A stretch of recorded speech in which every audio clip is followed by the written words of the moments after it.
bila ditemukan orang saleh dan berilmu, orang saleh dan berilmu, dan ilmunya kredibel, dipastikan menguasai bidangnya, maka jangan hilangkan kesempatan untuk mendapatkan manfaat darinya. Ini ada misalnya para kiai atau habaib atau ustadz-ustadz, kita tahu ilmunya bagus, kredibel, mengajar di satu tempat, silahkan ambil manfaatnya. Nah dulu para ulama saleh kita, itu sahabat itu diburu sepeninggal Nabi, karena dari mereka bisa didapatkan informasi dari Nabi dan keberkahan. Yang mahal itu berkahnya. Ya, itu yang mahal. Berkah itu ziyadatul khair, bertambah nilai kebaikannya. Ya, contoh begini. Ada kesan di para ulama kita, dan ini riwayatnya tersambung. Kalau sedang gelisah itu seringkali di antara ulama pun cari ulama lain yang terlihat lebih soleh. Cuman untuk datang melihat wajahnya saja. Setelah itu pulang lagi. Jadi melihat orang baik itu auranya sudah berbeda. Kadang-kadang cuman kita lihat saja, tenang hati kita itu. Ya, makanya Nabi sering berpesan kan? Ya, ada orang-orang yang ketika kita lihat wajahnya itu kita ingat Allah, kita ingat akhirat. Itu kan? Ada orang yang kalau kita lihat kita ingat utang, langsung pergi lagi. Baik. Nah, jadi ada kondisi-kondisi itu. Nah, para sahabat itu diburu sepeninggal Nabi. Di antara yang masih hidup itu ada namanya Al-Irbad bin Sariyah.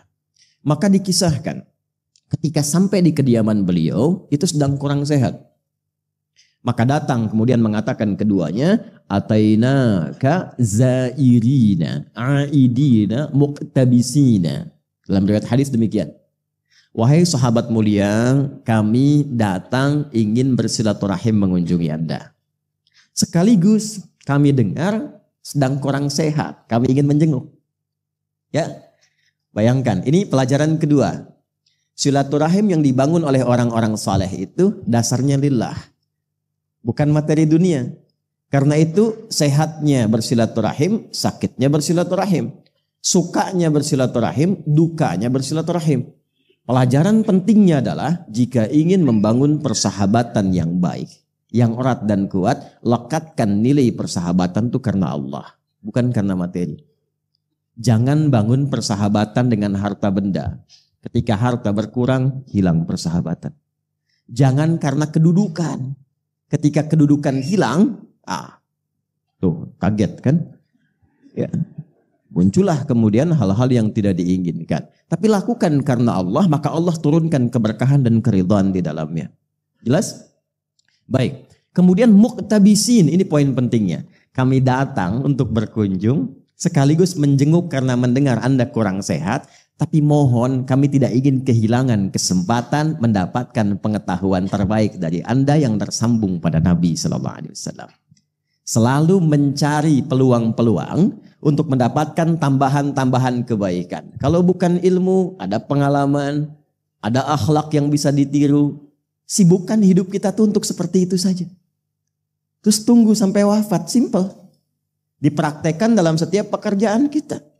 Anda di perusahaan, silahkan praktekkan akhlak mulia itu.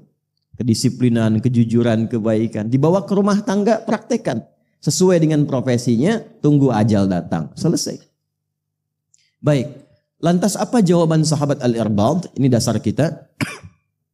Faqala radhiyallahu ta'ala anhu, kemudian beliau merespon. Tolong di highlight kalimatnya, jazakallahu khair. Shalla bina Rasulullah sallallahu alaihi wasallam. Satu kali kami berjamaah bersama Rasulullah sallallahu alaihi wasallam, beliau mengimami kami. Thumma aqbala alaina. Setelah selesai sholat itu, beliau menghadap ke arah kami. Fawa'adhana mau'izatan balighah. Lantas beliau memberikan pesan yang sangat dalam sekali. Sebagian komentar dari beberapa sahabat, seakan kami merasa pesan ini pesan perpisahan dari Nabi SAW. Jadi ini diantara hadis yang disampaikan Rasulullah menjelang wafatnya. Dan ini diantara pesan terkuat. Ya, karena itu kalimat nabinya nanti saya ingin berikan wasiat. Nih, saya kasih gambaran gini ya, ilustrasinya. Saya tanya antum ya, kalau ibu sakit ya dengan ibu sehat, Ibu saat sehat kasih nasihat didengar tidak? Oh, kenapa jawabnya pelan? Ibu sedang sehat kasih nasihat didengar tidak? Oh, terjadi perbedaan pendapat. Nah, nanti jangan lupa tahajud ya. Iya, mah kemarin juga tahajud. Tenang aja. Yang kedua, ibu sudah pakai infus, tabungnya 2. Napas sudah sesak. Anda jenguk ke rumah sakit, ibu bilang, nanti tahajud ya nak. Ya, ingat sama mama ya. Gitu respon Anda bagaimana? Iya mak, insya Allah. Ya kan? Lebih kencang lagi. Nah, pesan yang diberikan oleh orang menjelang wafatnya, kenapa disebut dengan wasiat? Ya, asalnya wasiat itu bukan pesan orang akan meninggal, bukan. Asalnya wasiat itu pesan yang kuat yang harus didengar dan dilaksanakan dengan sungguh-sungguh. Karena itu di Quran pun banyak Allah berwasiat. Wa wassaynal insana, kami wasiatkan. Allah tidak meninggal. Wa huwa hayyun la yamut. Kan? Nah, jadi asalnya pesan yang kuat. Kenapa dilekatkan pada orang yang akan meninggal? Karena setiap orang yang sudah di ujung hidupnya itu pesannya lebih cepat didengar dan kuat dibandingkan saat dia masih sehat. Jelas? Nah, balikan lagi, Nabi mau meninggal kasih pesan. Orang tua kita yang bukan Nabi saja kasih pesan kisah dengar, apalagi Nabi yang sayangnya luar biasa, melebihi sayang ayah dan ibu kita. Rasulullah. Karena itu ketika menyampaikan pesan penting ini, sikap semua sahabat itu sudah dengar, khusyuk dan baik. Dan optimal untuk melaksanakannya. Apa kalimat Nabi? Usikum bitaqwallah was-sam'i wat-ta'ati wa in 'abdan habasyiyah. Sebelum saya wafat ini, kata Nabi, saya ingin berpesan yang kuat. Jagalah ketakwaan kalian di hadapan Allah. Jaga takwa kalian. Takwa itu gambaran konektivitas kita dengan Allah. Disebutkan sebanyak 240 kali dalam Al-Quran. Nanti wujudnya banyak. Ada sholat. Kan sholat pertama di Quran dibuka dengan kalimat takwa. Dzanikal kitabu la raiba fihi hudal lil alladzina yu'minuna bil ghaibi wa yuqimunas. Jadi kalau pesannya mau simpel, nggak usah terlalu banyak disebutkan. Sebutkan satu kalimat, maksudnya apa? Jaga hubungan kalian dengan Allah. Jaga sholatnya. Jangan sampai nanti saya meninggal, kalian umatku nggak sholat. Ya. Dan itu pesan dasar para nabi. Nabi Yakub itu saat akan meninggal, pesan pertamanya itu konektivitas dengan Allah. Dikumpulkan semua anaknya. Bukan bagi-bagi persiapan warisan. Ya. Yang disiapkan itu adalah kerukunannya dulu. Materi gampang, kalau anak rukun, harta gampang dibagi. Kalau enggak rukun, perpecahan mungkin terjadi. Yang paling penting itu kenal Allah dulu. Karena sifat rukun itu dasar utamanya kenal Allah. Quran surah kedua ayat 133. Am kuntum syuhada'a idh hadara Ya'qub al-maut. Anda pernah enggak dengar kisah ketika Nabi Ya'qub itu di penghujung mautnya? Idh qala li banihi ma ta'buduna min ba'di. Apa yang beliau kerjakan? Beliau undang, ajak anak-anaknya dikumpulkan untuk memastikan setelah wafat kenal Allah apa enggak nih. Ma ta'buduna min ba'di, anak-anakku, sekiranya papa meninggalkan kalian, kembali kepada Allah. Kalian masih kenal Allah enggak? Papa pengen pulangnya tenang. Apa jawab mereka? Qalu na'budu ilahaka wa ilaha abaika Ibrahim wa Ismail wa Ishaq ilaha wahidah. Pak, jangan khawatir. Tidak ada yang melebihi kepatuhan kami mendengar nasihat papa kecuali pengabdian kami kepada Allah. Kami ikrarkan, papa mau pulang sekarang atau besok atau kami duluan, insya Allah kami akan jaga tetap kenal dengan Allah. Tenang. Anak yang dikandung, diberikan ASI, disayang-sayang dan sebagainya. Di penghujung usianya dia mengatakan, tenang mah, saya akan jaga sholat. Tenang pak, saya akan baca setiap ayat-ayat Quran di penghujung kehidupan ini. Supaya mendapatkan nilai yang lebih baik. Tenang. Itu poinnya. Maka Nabi mengatakan itu untuk semua, untuk kita, umatku. Dalam era beliau, sahabat-sahabatnya di hadapannya. Tapi informasi ini mahal, ditujukan dan dihimpun oleh para ulama hadis sehingga sampai ke kita untuk memberikan pesan. Ini bukan pesan Nabi kepada sahabat di zamannya saja, bukan. Termasuk kita saat ini. Usikum bitaqwallah. Jaga takwa kalian dengan Allah. Nanti saya berikan rahasianya. Kenapa takwa itu yang paling penting. Ya. Coba lihat lagi. Saat kita puasa. Kan itu juga nggak lepas dari takwa. Ayat puasa Al-Baqarah 183. Ya ayyuhalladzina amanu kutiba alaikumus. Kama kutiba alal ladzina min la'allakum takwa.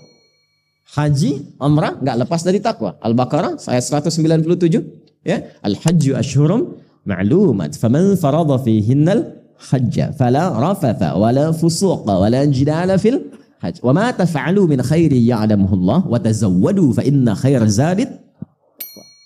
Kurban kemarin takwa juga. La yanalallaha luhumuha wala dima'uha walakin yanaluhu taqwa. Takwa semuanya. Jadi ketika Nabi mengatakan, aku mau wafat. Aku ingin pastikan jaga betul hubungan kalian dengan Allah. Apa sifatnya? Jaga sholat ya. Puasa ya. Kalau sudah punya kemampuan, kurban ya. Kalau sudah cukup bekal, haji umrah ya. Supaya apa? Wa may yattaqillaha yaj'al lahu makhraja.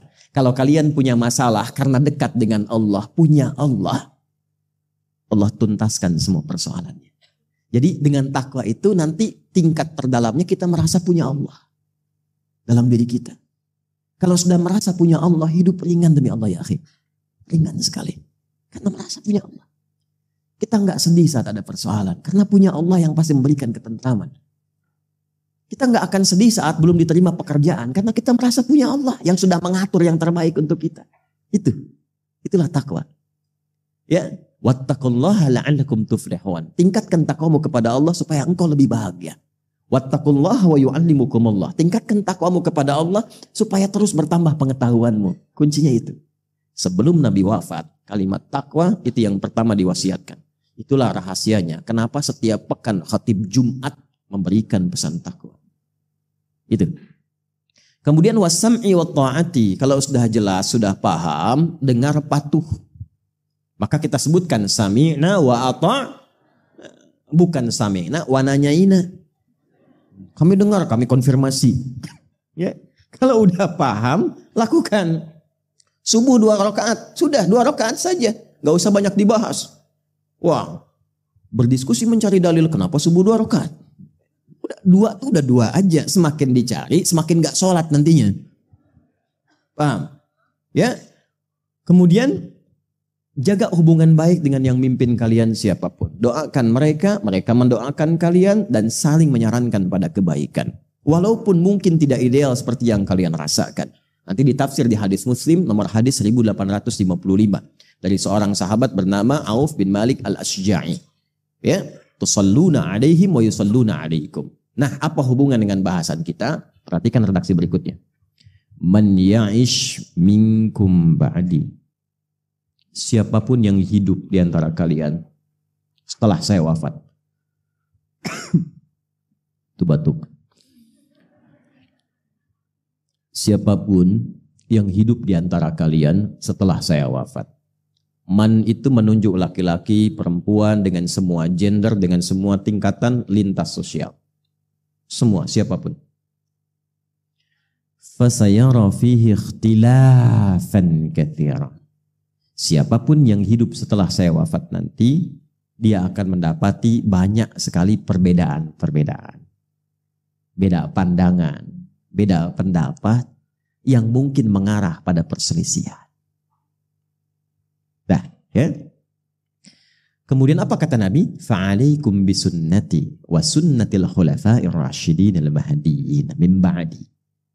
Maka aku berikan rumus kalau kalian temukan perbedaan-perbedaan dalam bidang apapun dalam hidup, maka cara mengatasinya kembalilah kepada sunnahku, bagaimana aku menuntun menyelesaikan persoalan itu yang juga dipraktekkan oleh para penggantiku setelah aku.